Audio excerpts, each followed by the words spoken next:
So finally got it to run on a carb. I had to switch it out. This is the one the throttle shaft bushings are bad on. Nope, just flooded out. I think. Oh no, it ran out of fuel. No. Actually, I don't know why it shut off. Good question. Shouldn't have run out of gas. Tank still got some in it. Well, you know what that means. Let's try. Give it a little choke action.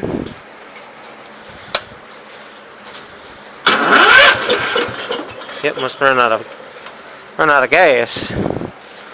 Even though it didn't. Ah, son of a. I don't know. I'll have to redo this video, but.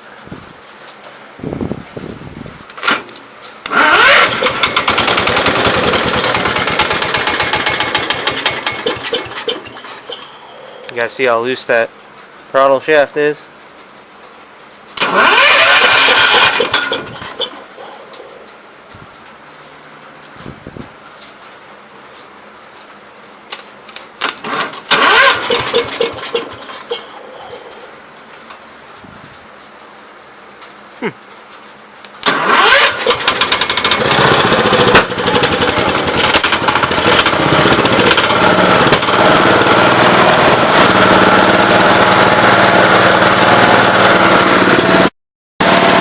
Okay, so finally got it running halfway decent.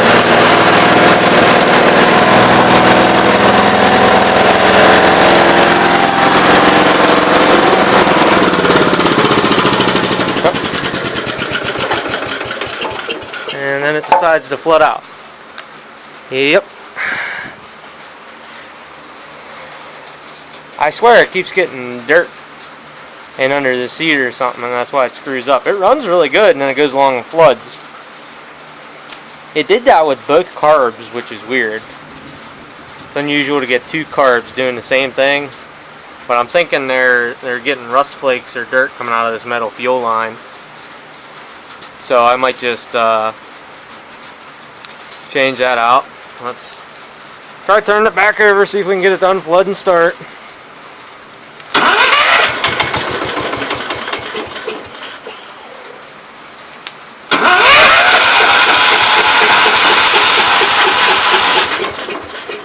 If this sumbitch backfires, that'll be terrible.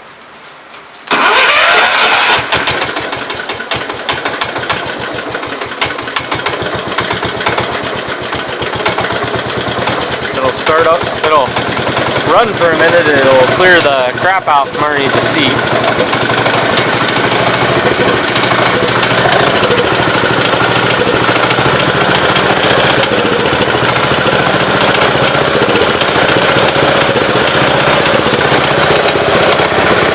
I think I'm going to get rid of this metal fuel line.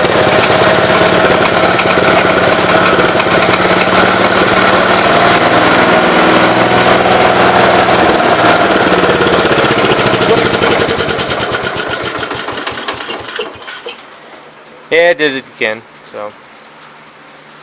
I don't know. It does run halfway decent. It's got a little bit of a rod knock to it, but. I don't know.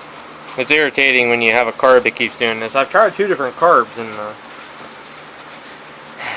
they run along pretty good, and then all of a sudden they'll flood. It's like I said, it's like they keep getting rust particles in them or something. So I'm gonna break for dinner, and obviously you guys can hear it raining in the background, and I'm gonna let the smoke fumigate out of the shop, and I'll come back to this later. Unless I decide to just stay in the house after this. And I'm kind of curious to see if the battery charges up to come out of it. It is a Walmart never start battery, so it's got to be semi-new. I don't know. So, anyhow, that's the progress I made. I put another carb together. Still does the same sumbitching thing. Go figure.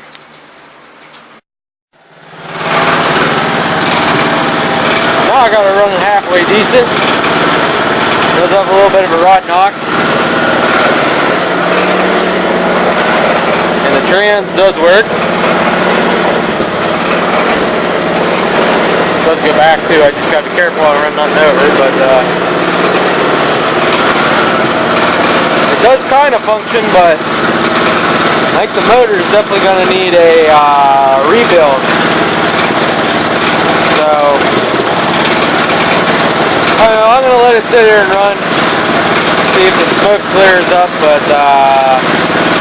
I'm going to go out on a limb and say I doubt it.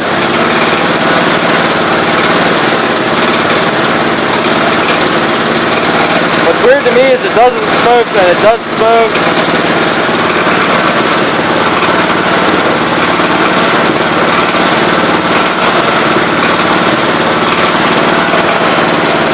So I don't know. I'll let it run for a while, maybe the rings are stuck, but I kind of have a feeling it smoked. Smoked and knocked right while I was parked.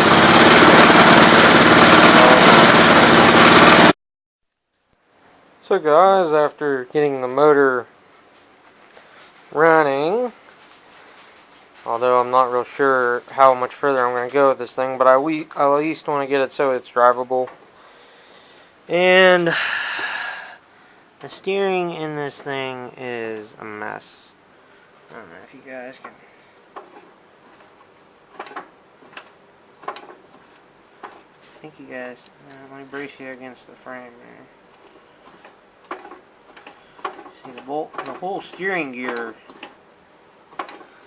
is moving and racking to the side. Probably the better part of a quarter inch or so would be my guess. There's a little bit of play up and down. So I can try doing what I did with the 68 430. And see what that does. I see the frame has been welded and beefed up around the front axle. So there's some interesting fixes going on there. And there was an old burlap sack underneath this tank. So originally there was supposed to be rubber spacers on mine or something. But those were long gone back here, the 68 430. So the actual steering gear itself is free. What's bound up is this kingpin over here. I've been putting grease to it and heating it, but I have, let's see, it did turn until I get about, I don't know, 5 degrees of steering out of it. 1. But it's hard to tell, because see, it goes that far and then the steering gear binds up. So I don't know. I'm going to try tapping it back and forth with the sledgehammer and see what I can do. I've already been doing it a little bit, but not all the forward progress I've made there. So, but I'm probably end up fixing all the play in this gear before I move along too much further. So, I don't know. I don't know how much of this I'm going to shoot, or how much of this I'm going to video. I don't have a whole lot left on this memory card either, so video is probably going to be sparse on this one. I'm just kind of going to do it and make it so it works. So, catch you when I come back, guys. And another thing, this has straps like my 68 430 does. So, that's kind of interesting. I thought that was a 68 only thing, but apparently they went into 69 with that. Interesting, very interesting. Unless this trans was swapped out of another one or something. I don't know. So, anyhow. So I think we're getting somewhere. I don't know if you guys will be able to see it or not, but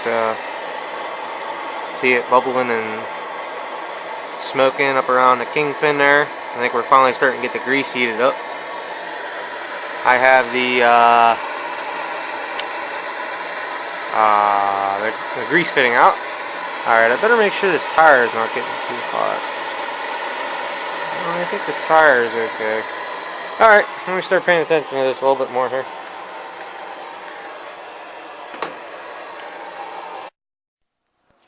Boy, it is so nice to have that air conditioner on in here. Oh man, it is so nice in here.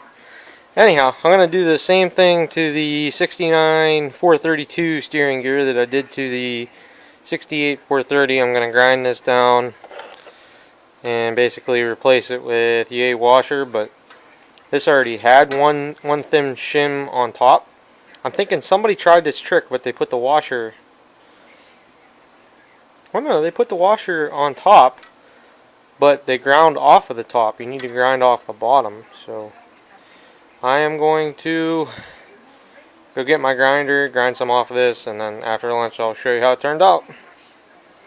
See if I get the steering a whole lot tighter.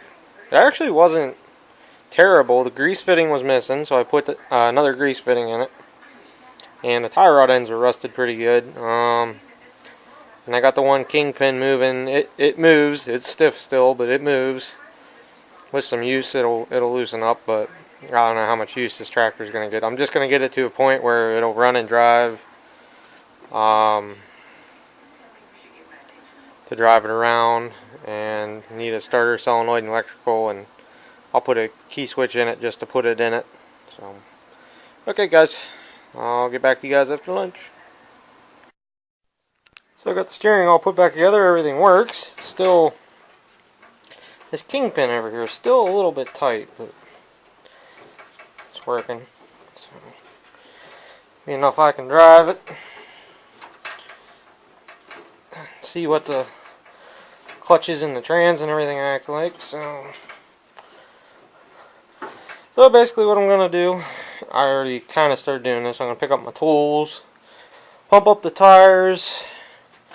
I'm going to run this thing off the remote racing fuel cell, and I guess I'll just put the jump box back here too. There ain't too much else I can do. Unless I wire up the key switch enough to make it run.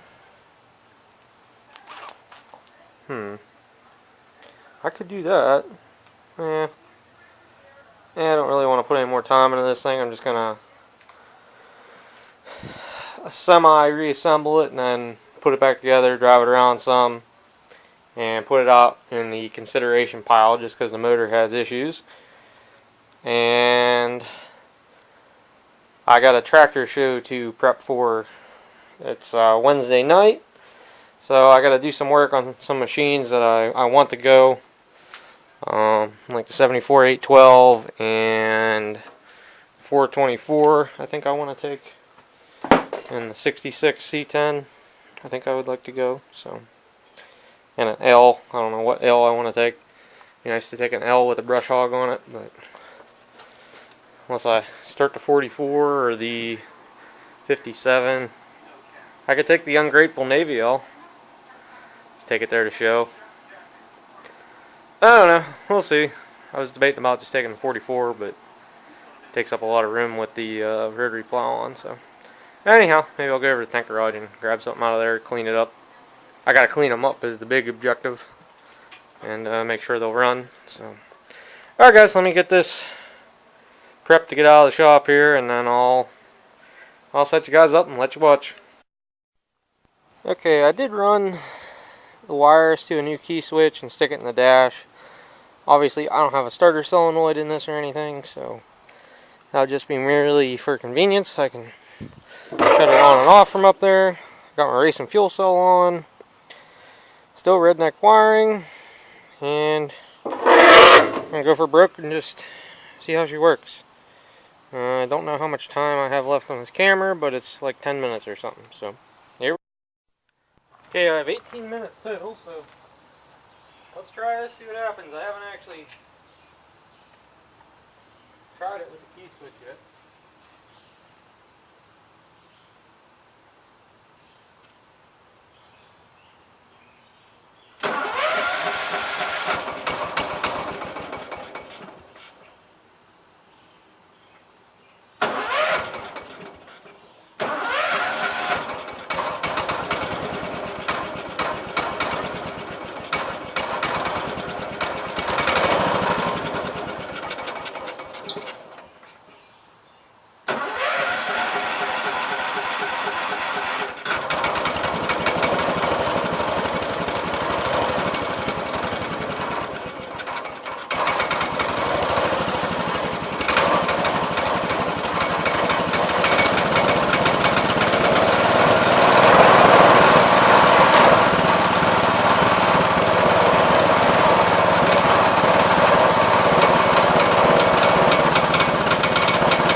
I'm missing the spring for high range on the shifter linkage.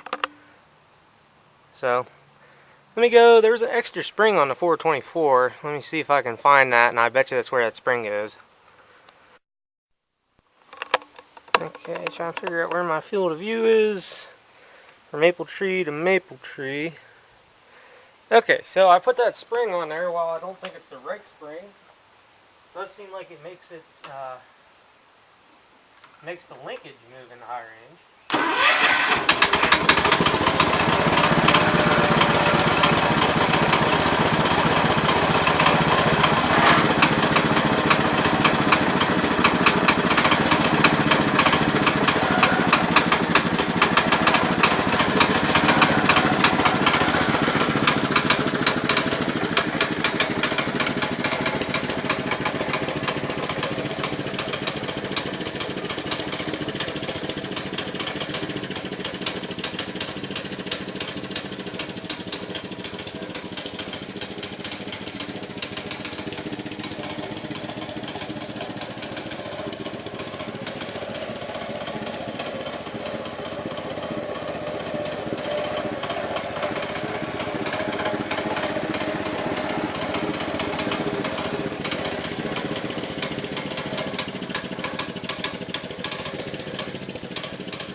So it does work. It does seem like the 2-speed axle is stuck in whatever gear it's in because the linkage isn't right, but